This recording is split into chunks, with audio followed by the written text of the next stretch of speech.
Indian cricket ടീമിന്റെ star wicket keeper batsman Malayali താരം സഞ്ജു സാംസൺ ഈ ദിവസങ്ങളിൽ വാർത്തകളിൽ നിറഞ്ഞിരിക്കുകയാണ്. 2025 ചാമ്പ്യൻസ് ട്രോഫിക്കുള്ള ഇന്ത്യൻ ടീമിൽ ഇടം പിടിക്കാത്തതാണ് അതിന് കാരണം. കൂടാതെ ആതിഥേയരായ കേരളത്തെ ക്യാമ്പിൽ ഉൾപ്പെടുത്തിയിരുന്നില്ല.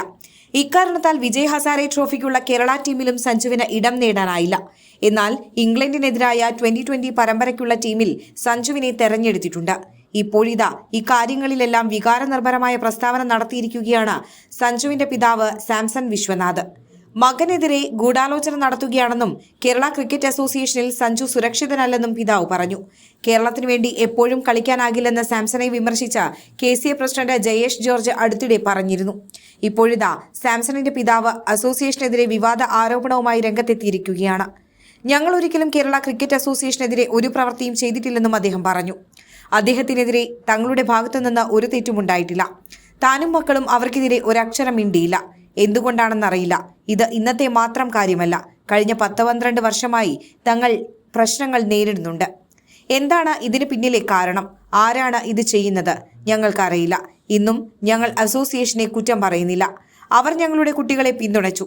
സഞ്ജുവിന്റെ മൂത്ത സഹോദരനും ക്രിക്കറ്റ് താരമായിരുന്നു. എൻ്റെ 2 മക്കളും കേരളത്തിനായി മികച്ച പ്രകടനമാണ് കാഴ്ചവെച്ചത്. മൂത്ത മകൻ അണ്ടർ 19 കേരളത്തിനായി മികച്ച പ്രകടനം നടത്തി. ക്യാമ്പിലും മികച്ച പ്രകടനം പുറത്തെടുത്തെങ്കിലും ഏകദിന ടീമിലേക്ക് തെരഞ്ഞെടുക്കപ്പെട്ടിരുന്നില്ല. തുടർന്നാണ് അണ്ടർ 25 ടീമിലേക്ക് തെരഞ്ഞെടുക്കപ്പെട്ടത്. ഞങ്ങളുടെ മകൻ 4 മത്സരങ്ങളിൽ നിന്ന് പുറത്തായി. അവിടെയാണ് എനിക്ക് സംശയം തോന്നി തുടങ്ങിയത്. 5-ാം മത്സരത്തിൽ മകന് അവസരം ലഭിച്ചുവെന്ന് സഞ്ജുവിന്റെ അച്ഛൻ പറഞ്ഞു. അദ്ദേഹം ഒരു ഓപ്പണർ ആയിരുന്നില്ല, പക്ഷേ പിന്നീട് ഓപ്പണിംഗ് നടത്തി.